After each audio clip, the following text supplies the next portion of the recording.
como é que acontece, então, o descobrimento do Brasil, pessoal? O mais correto seria a gente usar o termo o encontro do Brasil, o achamento do Brasil. A palavra achamento é muito estranha, mas seria mais correto isso.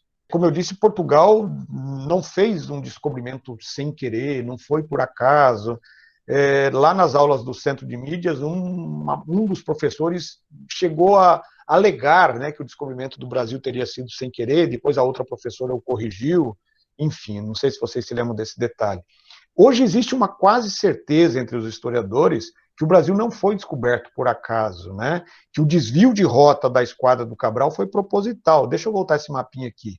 Então, o que teria feito o Cabral? A missão do Cabral em 1400, em 1500, era ir até as Índias para fazer lá grandes negócios, passando aqui pela rota do Cabo Sul-Africano, né? E fazer grandes negócios com as Índias. Tanto é que o rei Dom Manuel, na época chamado Dom Manuel o Venturoso, rei de Portugal, ele formou uma expedição imensa, né? Eram 13 navios dados a esse Pedro Álvares Cabral, que nem era navegador. Cabral era um comerciante, era um chamado fidalgo português. Fidalgo quer dizer uma pessoa importante. A palavra fidalgo, ela vem de filho de algo, ou filho de alguém, quer dizer, de origem nobre. Não era qualquer Zé Mané, era uma pessoa importante.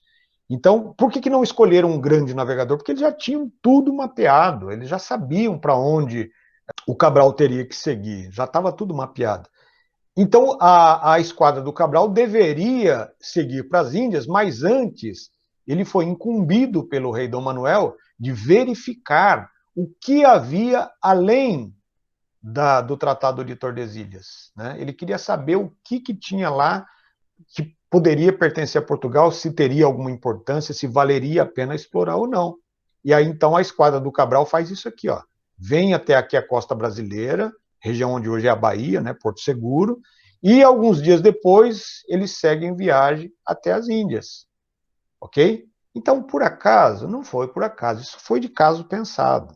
E é bom lembrar que a costa brasileira também já era povoada por muitos nativos. Fala-se de 3 a 5 milhões de nativos distribuídos entre muitas nações e muitas tribos e tal. Olha só como é que acontece essa história. Em 1498, Vasco da Gama conclui o caminho marítimo das Índias. Ele conclui o périplo africano, que era o projeto inicial português. Quase um século depois de iniciado, começou em 1415, né? Em 1500, Dom Manuel, o Venturoso, prepara então uma esquadra gigantesca. As esquadras anteriores, quando eram muito grandes, tinham 4, 5 navios. A do Colombo tinha 3. E essa daqui tinha 13 navios. Então já se percebe essa intenção.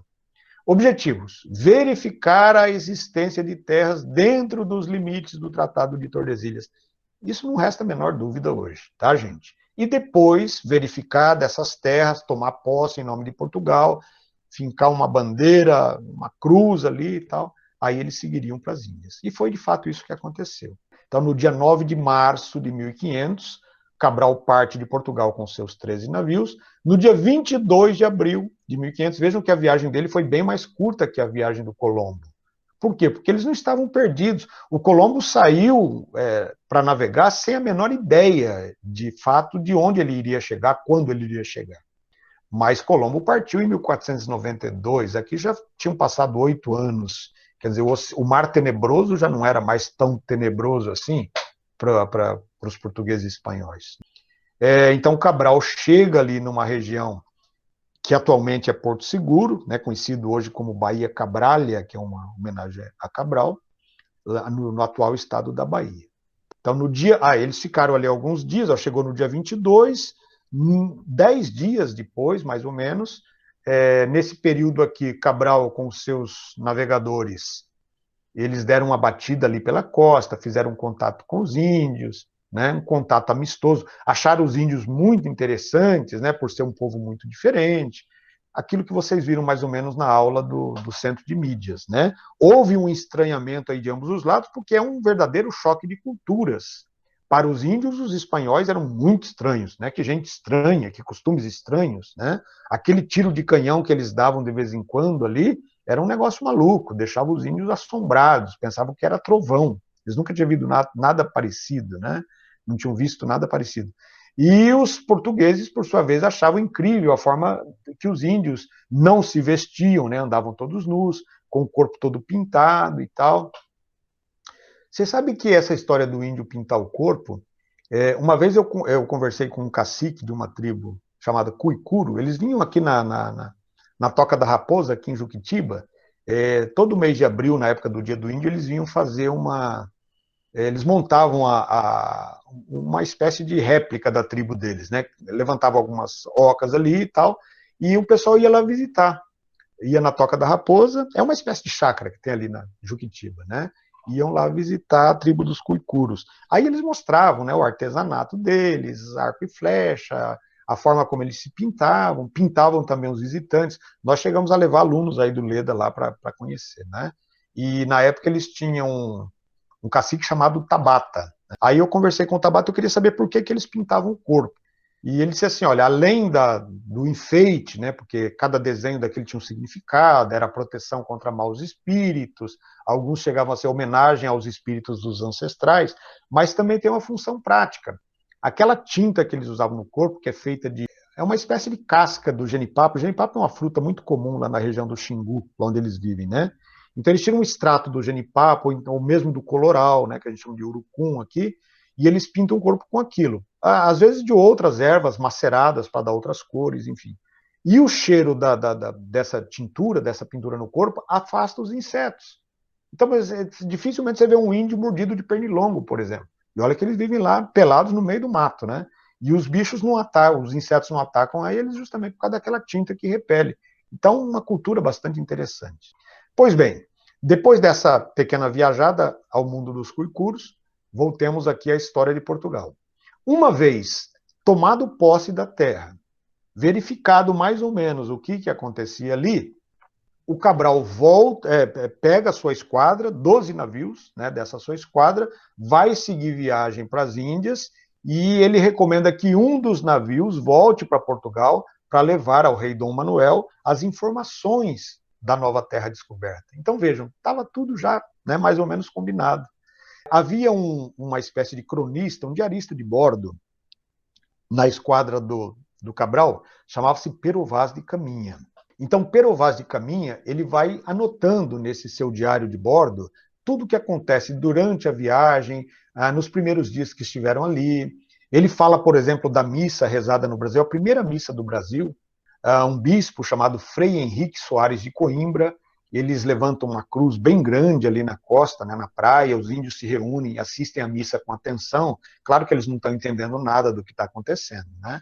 Mas o fato de rezar uma missa logo no início da colonização é um ato simbólico também, né? Significa que os portugueses tinham realmente a intenção de catequizar aquele povo, que, enfim, não era cristão. Então, na carta do caminho, o navio que volta para Portugal volta justamente para levar essas informações ao rei Dom Manuel.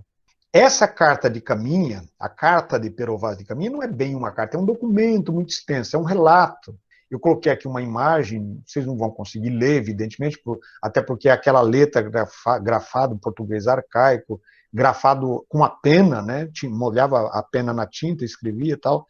Mas eu coloquei um link aqui embaixo, como vocês podem ver, vocês podem acessar. Aqui nós temos trechos da carta e comentários também, né? Eu recomendo que depois vocês deem uma olhada para conhecer um pouco desse documento. Ele é considerado o documento mais importante do descobrimento do Brasil. Então, narra com detalhes essa impressão que os portugueses tiveram sobre os nativos. A carta também ela tem um tom, digamos, de decepção, né? A gente percebe que percebe-se um tom de decepção porque o Caminha diz assim, num determinado trecho da carta: a nova terra descoberta não tem ouro, não tem prata, não tem especiarias, não tem nada que se possa comercializar.